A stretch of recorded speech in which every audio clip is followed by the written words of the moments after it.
Bonjour à tout le monde, ici Jean-Claude Célie, guérisseur, magnétiseur en Suisse.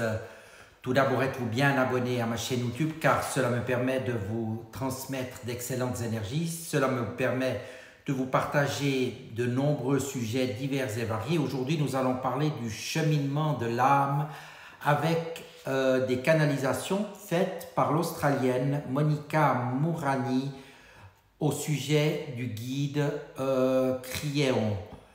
Voilà. Mais merci également de partager ma vidéo si elle vous plaît et de la liker. Et sous les dernières, vous trouverez des liens utiles comme mon site internet ainsi qu'un numéro de téléphone pour me contacter. Sans plus tarder, nous parlons du cheminement de l'âme qui a été canalisé par cette auteure médium australienne. De nombreux livres décrivent le cheminement de l'âme. Peut-être en avez-vous déjà lu quelques-uns. Et plusieurs ouvrages portent aussi sur l'après-vie. Le présent chapitre est sans doute très différent de tout ce que vous avez pu entendre jusqu'à maintenant. Même son titre, le cheminement de l'âme, n'exprime pas vraiment les concepts présentés ici par Criéon, le guide de cet auteur, mais il reste le meilleur titre possible. En fait, ce titre est trompeur car en réalité l'âme ne chemine nulle part. Elle est tout simplement, et le sujet réel de ce chapitre est le cheminement humain à la rencontre de l'âme. Tel qu'il a été mentionné dans un autre chapitre, l'âme humaine n'existe pas. Elle n'appartient à l'humain que parce qu'elle est humaine en ce moment. L'âme est un fragment de Dieu, de l'esprit, du Créateur, quel que soit le nom que vous lui donniez, et elle existait avant la terre. C'est le fragment divin que nous sommes et qui visite notre corps en ce moment. À notre dernier souffle, notre âme y sera. Quand nous nous réincarnerons, elle y sera. Elle n'est pas singulière, elle n'a rien à apprendre. Ce concept est très difficile à comprendre. En mars 2014, Criéon a livré à un auditoire australien 2 messages très importants sur le cheminement de l'âme. L'ancien ingénieur du son, Lee Carroll, est extrêmement méticuleux quant à l'enregistrement des canalisations de Criéon. Il offre ensuite gratuitement sur son site internet ces canalisations. En de rares occasions, des forces invisibles font interférence et interrompent l'enregistrement. C'est précisément ce qui s'est produit en Australie, mais Criéon a répété les mêmes informations le week-end suivant en Nouvelle-Zélande en les améliorant. Lee affirme que cela se produit parfois lorsque de nouvelles informations lui sont présentées afin de lui permettre d'affiner sa compréhension et d'améliorer le message. C'est aussi le cas parfois lorsque nous recevons des informations intuitivement. Elles arrivent si rapidement que nous doutons qu'elles nous aient réellement été données. La prochaine fois que cela vous arrivera, demandez que le message soit répété. Comme Lee Carroll, vous le comprendrez peut-être mieux la deuxième fois. En lisant les messages canalisés portant sur le cheminement de l'âme, vous découvrirez que Criéon nous a livré des informations sujettes à controverse. Qui a raison et qui a tort? Pour répondre à cette question, je crois qu'il importe de recevoir et de revoir le processus de canalisation spirituelle, particulièrement dans le contexte de la vieille énergie comparativement à la nouvelle. La canalisation spirituelle n'a rien de mystérieux ni de nouveau. Quand un artiste peint un tableau, quand un compositeur écrit de la musique ou quand un sculpteur crée une statue, il canalise. Les textes sacrés de toutes les religions sont le fruit de la canalisation. Telle est la définition de la canalisation. Des paroles ou de l'énergie divinement inspirée transmise à des humains par des humains. Dans la vieille énergie, la communication avec l'autre côté du voile est différente de celle qu'elle est aujourd'hui. Il y avait une cérémonie, un rituel et certains préparatifs afin de combattre la vieille énergie et de survivre. Il y avait aussi des règles à suivre pour équilibrer le corps. Or, cette vieille énergie n'existe plus et les anciennes traditions ne sont donc plus nécessaires.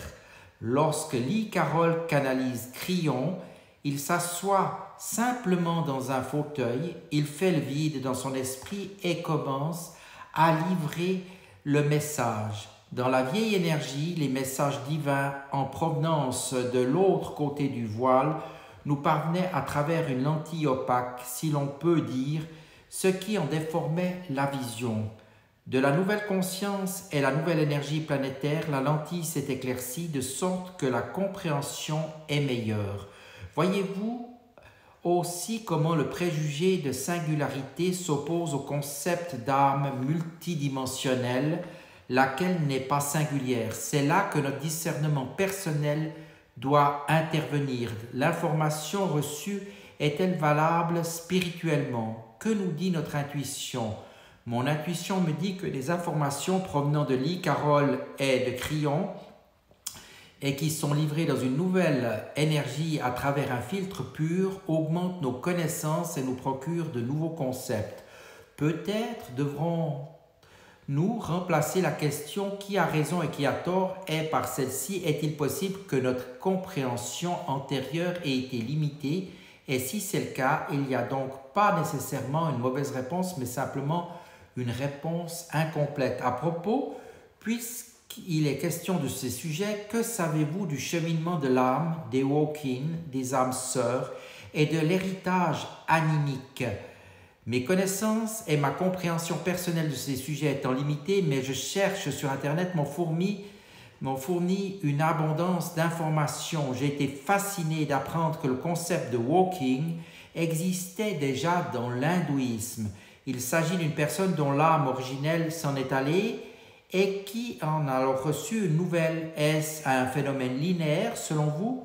Voilà un autre exemple de notre préjugé de singularité.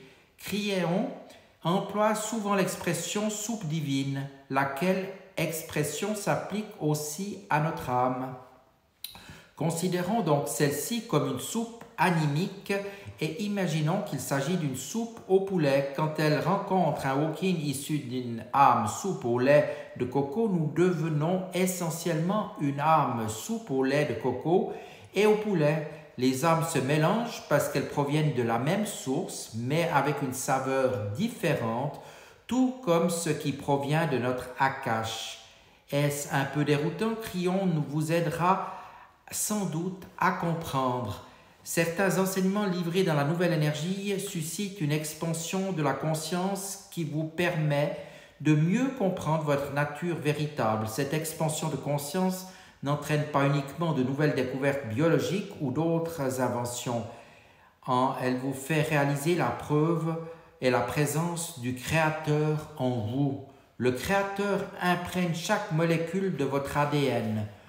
Vous ne pouvez toutefois le quantifier. Vous ne pouvez non plus compter les âmes existant sur cette planète, chers humains, car elles ne sont pas singulières. La soupe énergétique qui est Dieu devient votre âme et c'est ce qui est le plus difficile à saisir pour vous.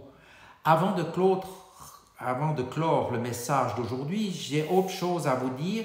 Si c'est ce qui précède une découverte et qui vous déconcerte, vous n'êtes pas vraiment prêt à bien comprendre ce que je vais vous révéler, mais je tiens à vous en faire percevoir la grandeur. Vous faites partie de la source créatrice. Quand vous vous libérez des contraintes humaines, votre Dieu intérieur apparaît. Vous n'êtes donc pas une parcelle de Dieu, vous êtes donc Dieu. C'est parce que la soupe divine ne se compartimente pas et n'entre pas dans les corps humains avec des noms et des personnalités. C'est ce que j'aimerais vous faire comprendre. Donc les âmes ne sont pas singulières, c'est un défi à votre intellect. Les âmes que vous croyez vôtres ne sont pas singulières, mais elles font partie du tout. C'est facile à dire, mais difficile à saisir. Quand vous dites Namasté à d'autres êtres humains, vous saluez le Dieu qui les habite. Avez-vous déjà pensé qu'il puisse s'agir de la même âme? Qu'il s'agisse du même Dieu, ils doivent alors être la même âme. Ce n'est pourtant pas ce que vous pensez. Vous pensez que vous avez votre propre âme et qu'ils ont la leur. Bien sûr, vous ne pouvez penser autre chose parce que si vous les combinez tous ensemble, votre esprit linéaire ne s'y retrouve plus.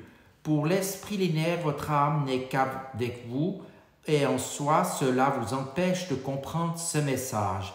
Quand vous aurez franchi cette limite mentale, votre perspective s'élargira et la magnificence de votre âme n'y aura rien perdu. Il n'existe pas d'âme singulière car l'âme est toujours reliée au tout, la soupe divine est toujours identique à elle-même.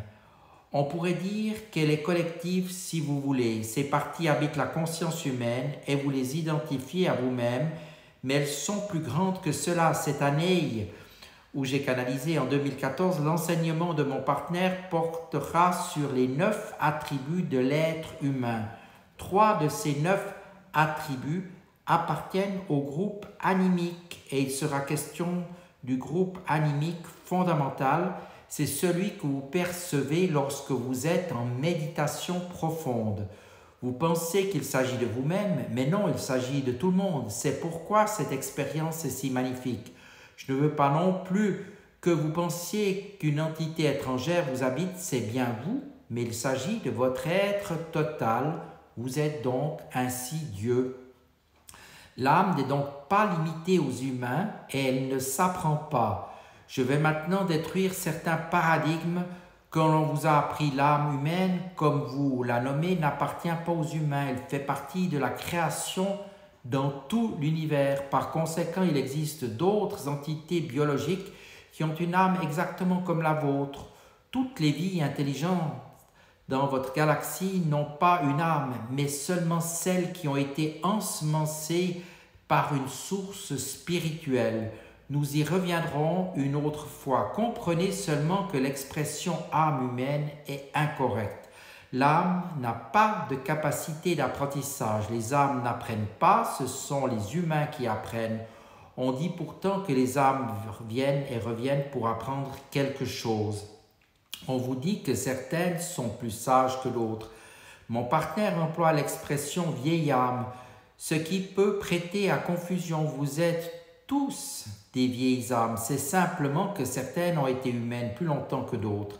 L'expression même de vieille âme n'a pas de sens car le temps n'existe pas pour les âmes. Celles-ci ont toujours été des parcelles de Dieu, elles le seront toujours. L'expression vieille âme est donc inappropriée, mais les humains continueront de l'employer puisqu'elle a une signification différente dans la réalité tridimensionnelle. Elle désigne un humain qui a vécu un très grand nombre d'existences. En outre, les âmes n'ont pas de capacité d'apprentissage en vue de devenir meilleures, il n'y a pas de diplôme à obtenir. Ce sont là que des concepts issus de l'esprit des humains qui sont attachés à la réalité humaine. Les humains apprennent, ils passent d'un niveau à un autre et ils obtiennent des diplômes. Ce n'est pas du tout le cas des âmes. Vous avez simplement imposé votre réalité à un autre système sans comprendre qu'il n'est pas comme le vôtre. Il faut vous y habituer. L'âme n'a pas de réalité humaine, mais une réalité divine. Et si je vous disais que votre âme est identique dans sa magnificence à chaque âme vivant sur cette planète, tenez-vous bien, quel est le pire être humain auquel vous pourriez penser dans toute l'histoire du monde, qu'il soit vivant ou mort, qui est le pire? Eh bien, sachez qu'il ou elle a la même âme que vous, un fragment divin parfait qui peut découvrir sa vérité. C'est une question de libre arbitre. Ce magnifique fragment divin spécifique est offert dans toute sa force à chaque humain qui désire en prendre conscience. Dans une canalisation précédente, nous vous avons expliqué les règles de l'esprit. La principale veut que nous ne puissions pas interférer avec votre libre arbitre. Nous pouvons vous faire des erreurs, vous voir ignorer votre magnificence intérieure, mais nous ne pouvons intervenir ni même vous donner des indices. Nous pouvons vous voir développer le mal et l'alimenter. Nous pouvons vous voir tuer et commettre des actes horribles, parfois même au nom de Dieu, et nous ne pouvons rien faire. Ce sont vos choix. Ceux et celles qui ont été des humains plus longtemps que les autres sur cette planète font de meilleurs choix. Ils sont conscients de leur divinité intérieure. Je désirais donc démystifier cet aspect. Il n'y a pas de niveau d'apprentissage animique. Il n'y a pas de niveau d'avancement des âmes. Les âmes ne passent pas d'un niveau à un autre. Certains croient que l'âme commence dans un corps animal puis qu'elle s'incarne dans un corps humain. Selon cette théorie, l'âme passe par des incarnations où elle est un être humain moindre ou peut-être un animal avant de devenir une vieille âme sage. Ce n'est tout simplement pas le cas. Encore une fois, chers humains, la réalité humaine, la logique et votre vraie nature humaine fondamentale vous font créer des niveaux d'avancement pour vous-même. Vous appliquez ensuite ce mystère à Dieu et vous allez même jusqu'à l'enseigner. Saviez-vous que cela diminue la source créatrice? Crions, voulez-vous dire que les âmes n'ont pas d'âme? Ce n'est pas ce que j'ai dit. Les animaux ont un type d'âme différent. Et il est vrai que certains se réincarnent. Nous vous l'avons déjà dit. Cependant, ils ne passent jamais de l'état animal à l'état humain. Jamais. L'énergie du Créateur que vous portez est précieuse et sacrée. Elle n'appartient qu'aux entités de cette galaxie qui ont été ensemencées spirituellement et qui sont dotées du libre arbitre pour atteindre l'état ascensionné. Voilà ce qui se trouve en vous, chers humains, et qui ne se trouve pas dans des dauphins, dans les chiens ou ni dans les chevaux. C'est le propre de votre ADN humain spirituel en vertu d'un plan grandiose. Il n'a pas débuté chez les animaux. Certains croient aussi que plus l'animal est inférieur, plus l'âme l'est. Ils disent que l'on commence par être un hamster, puis qu'on devient plus tard un dauphin et finalement un humain. Cette théorie est encore enseignée actuellement en certains endroits de la planète. Je tiens à vous dire qu'il n'en est pas du tout ainsi et qu'il s'agit d'un mythe qui ne rend pas justice à votre divinité intérieure. Il n'y a donc pas d'apprentissage de niveau d'avancement ni de hiérarchie. Mais crions, qu'en est-il des archanges et des anges? Nous avons déjà traité de cette question. Toute cette catégorisation de l'esprit n'est que le reflet de votre organisation humaine. C'est vous qui créez une telle hiérarchie et qui donnez de tels noms.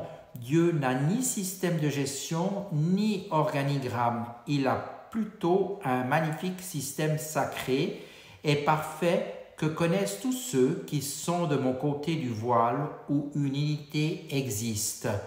Des scientifiques qui observent l'univers se rendent compte peu à peu que celui-ci n'a pu être le fruit du hasard. On enseigne aux humains que les choses surviennent par hasard et qu'une évolution s'ensuit. Certains scientifiques ont donc la faculté à accepter ce qu'ils voient car leurs observations ne concorde guère avec le fait que l'évolution soit due au hasard. Tout semble plutôt indiquer que l'univers est le fruit d'une conception intelligente. C'est exact, votre galaxie fut conçue ainsi. Elle fut créée pour abriter la vie et orientée de manière à permettre ce qui se produit en ce moment même, à savoir que vous vivez sur la planète Terre et que vous écoutez ce message qui parle de vous et de votre libre choix de trouver Dieu intérieurement. Tout est centré sur l'être humain vivant sur cette planète et à un certain niveau, plusieurs animaux le savent, mais vous avez mis tellement de temps à le réaliser. En ce moment même, votre tâche consiste donc à mieux comprendre le système spirituel qui vous soutient. Il ne s'agit donc pas de lutter contre le monde. Vous ne vous opposez pas au système lorsque vous considérez tout ce que vous ne pouvez pas contrôler. Il vous arrive plusieurs mésaventures. Parfois, les intempéries semblent dirigées contre vous et parfois votre employeur vous trimballe d'un endroit à l'autre. Avez-vous l'impression que le monde entier est contre vous? Savez-vous qu'il s'agit là d'invitation à changer? Peut-être connaissez-vous des individus extrêmement malchanceux qui ont été frappés par les malheurs possibles. Chers humains, ces individus ont eu une réalité, une grande occasion de repartir à zéro et de prendre la main de Dieu, peut-être même plusieurs fois de suite. Malheureusement, ils ont préféré continuer à jouer les victimes et à s'y complaire. La malchance continuera donc de les poursuivre. Par libre choix, ils ont rejeté l'idée qu'ils pourraient mieux contrôler leur vie. La plupart du temps, ce genre de décision augmente le caractère aléatoire des événements et diminue le contrôle sur la vie. Ils ont volontairement adopté cette voie. Certains pataugeront dans une triste vie, tandis que d'autres prendront la main de Dieu et avanceront. Nous donnons sans cesse aux humains ces occasions décisives. Sachez que l'apprentissage ne se fait pas toujours par le malheur. Vous comprenez, Nous obtenons parfois votre attention par la joie et la reconnaissance, selon votre personnalité, vos croyances et vos intérêts. Saviez-vous que les événements aléatoires ne sont que la trame de départ de votre réalité? Saviez-vous que la moyenne est un état qui n'existe que si aucune autre énergie ne vient le modifier? Je veux que vous y réfléchissiez et nous y reviendrons peut-être plus tard. Votre âme est éternelle, immuable, magnifique et parfaite. Comment la nommez-vous? Le soi supérieur, c'est une excellente appellation. Il s'agit du soi dont la vibration est plus élevée que la vôtre, d'une parcelle de Dieu. Néanmoins, vous voulez toujours que ce soi porte votre nom, n'est-ce pas? L'âme ne comporte aucune caractéristique humaine. Si seulement je pouvais vous montrer l'ensemble du tableau. J'aimerais tant que vous puissiez le voir. L'univers est d'une perfection que vous partagez avec tous les autres êtres humains de votre planète. Cette perfection est en vous et il ne reste qu'à la développer. Savez-vous ce qu'est réellement la conscience humaine optimisée? C'est celle qui est connectée à l'âme. Vous devez comprendre que vous ne faites tous qu'un. La religion survivra-t-elle dans la nouvelle énergie planétaire? Nous vous avons déjà parlé de l'évolution des systèmes spirituels, donc des religions existant sur la planète, et nous vous avons dit à quoi vous attendre. Un changement radical des religions établies. En fait, ce changement se produit déjà. On comprend très lentement que ces systèmes sont des branches d'un même arbre et qu'ils ne s'opposent pas les uns aux autres, mais qu'ils sont simplement différents. Nous en ferons encore état car cela démontre bien que l'âme collective joue un rôle dans cet éveil.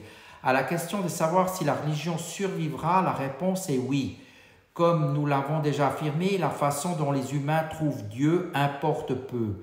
Elle n'a aucune importance. Plusieurs façons de vénérer et de grandir correspondront à plusieurs niveaux de conscience humaine. Les cultures n'ont pas besoin de fusionner en un seul groupe pour atteindre l'illumination.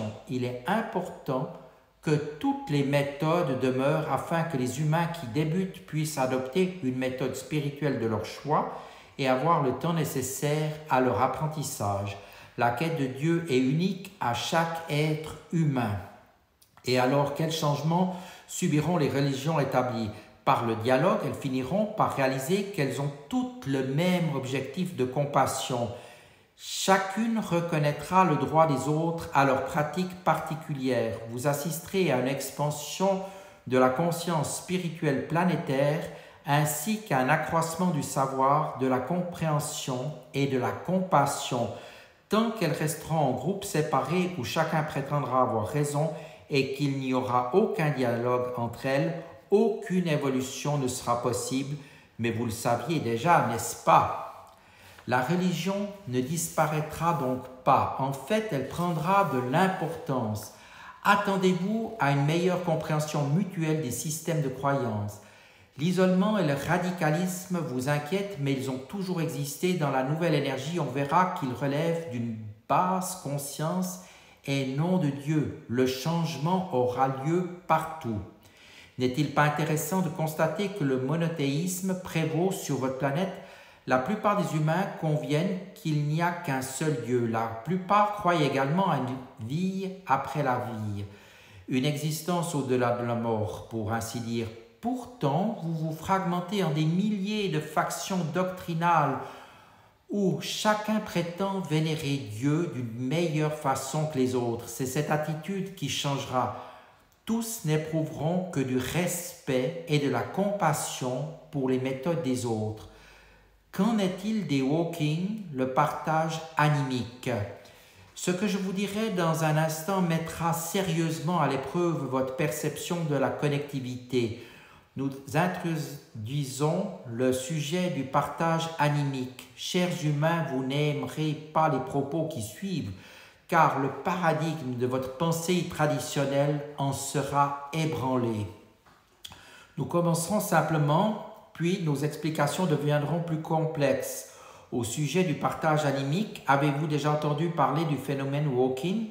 Plusieurs savent de quoi il s'agit. Voyons d'abord ce que c'est, ce que vous pensez que c'est, ce que l'on vous dit que c'est et ensuite les problèmes qui se posent au niveau de ces phénomènes sur le plan de la logique et de la singularité. Voici ce que l'on vous dit souvent: les humains meurent puis reviennent pour revenir plus rapidement en esquivant une période de croissance qui dure souvent entre 7 et 15 ans. Certains deviennent des walking. Pour accompagner plus rapidement une mission spirituelle, ils se livrent par entente à un partage animique et ils apparaissent dans la vie d'un autre humain vers l'âge de 8 à 13 ans. C'est ce que l'on vous dit au sujet des walking. Il y aurait donc alors deux âmes dans un même corps. Vous me suivez jusqu'ici. Vous devez bien vous poser les questions suivantes. Qu'arrive-t-il à la première âme? Devient-elle soumise à la deuxième? Si le premier humain se nomme Sabine et que la deuxième âme qui entre dans son corps se nommait auparavant Henri, que se passe-t-il? C'est déroutant. Qu'en pense Henri, vu qu'il n'est pas du même sexe que Sabine? Peuvent-ils tous les deux coexister dans un même corps? L'une des deux âmes reste-t-elle en retrait par rapport à l'autre, ou bien les deux se retirent-elles? Quel est le processus? Les humains à orientation ésotérique se tordent les méninges en discutant ensemble de cette question. Comment est-ce possible? Que faut-il en penser? Nous nous demandons ceci. De quoi parlez-vous? Quel est le problème? Vous entretenez une discussion tridimensionnelle où vos arguments rationnels révèlent votre préjugé de singularité. Henri et Sabine n'ont aucun problème. Ce que vous ne savez pas, ce que vous ne pouvez pas encore concevoir, c'est qu'il n'y a pas deux âmes dans ce corps. Il n'y en a qu'une et elle se nomme Dieu.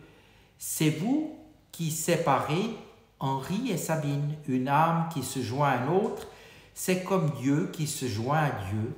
C'est vous en compagnie de vous-même. Vous n'êtes que plus grand. Un mélange s'est joint à un autre mélange de sorte que la soupe est plus grosse. On pourra aussi se demander quels attributs de Lakash appartiennent à Sabine et lesquels appartiennent à Henri.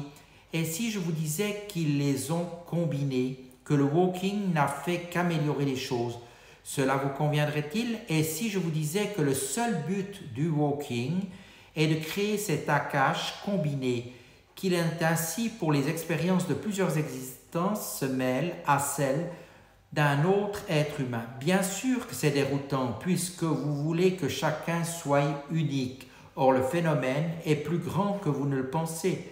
La majesté divine ne pose pas d'énigmes à résoudre. Les walkings sont très fréquents, particulièrement dans le cas d'une vieille âme qui trépasse et revient rapidement dans une autre âme qui a terminé une croissance biologique.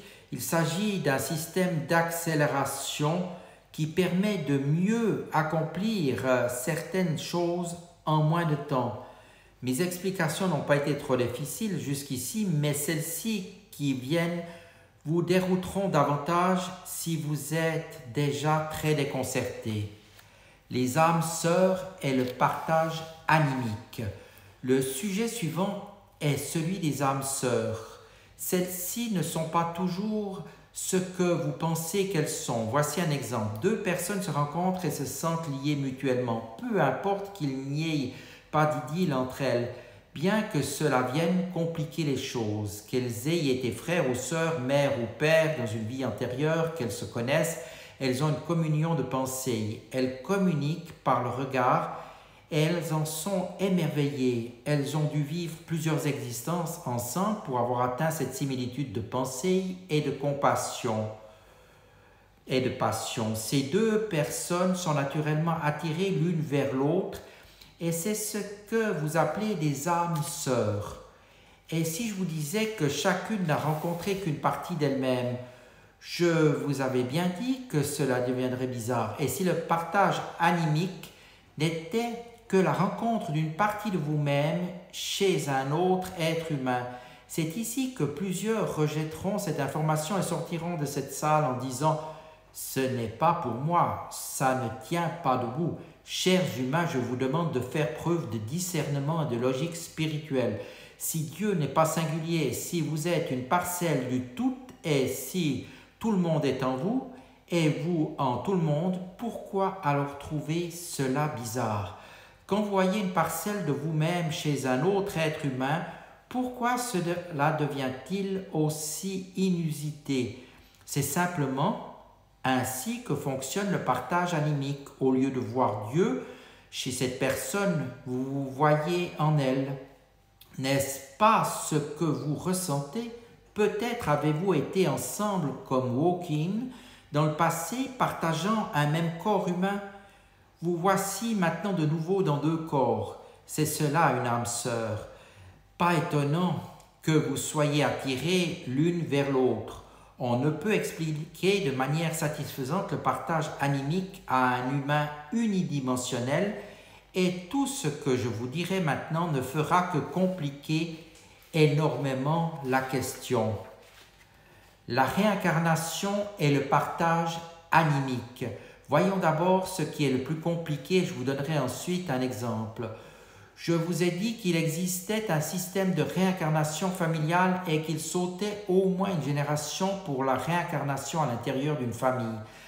La plupart du temps, c'est 2 générations. Ce système permet à de nouvelles âmes de venir apprendre et à de vieilles âmes d'être leurs enfants ou leurs parents. Les unes comme les autres en bénéficient. Par exemple, chères vieilles âmes, vos enfants ne sont probablement pas de vieilles âmes, mais vos petits-enfants le sont ou le seront.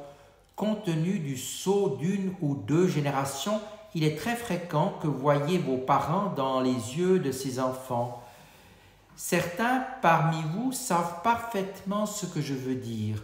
Vous affirmez généralement que vous connaissez très bien vos enfants, mais que vous avez vu vos petits-enfants ou dans vos petits-enfants quelque chose d'inhabituel dès leur naissance. Ici, je vais être très clair, mais ce n'est pas facile. Vous comprendrez facilement que les réincarnations peuvent sauter des générations pour autant que les grands-parents soient décédés. S'ils sont toujours vivants, cela pose un problème. Comment vos parents vivants pourraient-ils être vos petits-enfants? Qu'en pensez-vous? Vous regardez ces enfants dans les yeux et vous savez qu'ils sont, mais c'est impossible. L'est-ce vraiment? Non, c'est du partage animique. Ce n'est pas compliqué. Si vos parents sont morts, mais cela l'est énormément s'ils sont toujours vivants. Comprenez-vous que ce n'est là qu'une énigme humaine linéaire. Ce n'est pas une énigme pour Dieu. Êtes-vous au courant qu'en physique quantique, la lumière peut se trouver en 2 endroits en même temps? Bienvenue dans une nouvelle réalité, ce n'est pas si compliqué si vous sortiez des sentiers battus tridimensionnels. Ce n'est pas tout. Je vous parlerai maintenant de la différence entre l'héritage akashique et l'héritage chimique.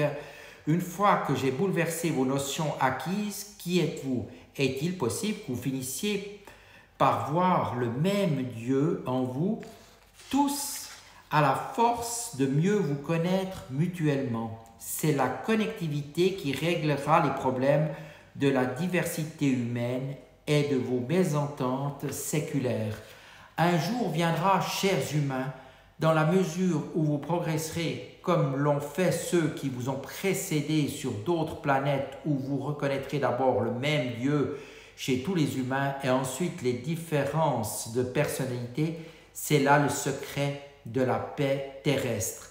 C'est démontrer une forme de compassion que de reconnaître chez d'autres humains les mêmes désirs que les vôtres.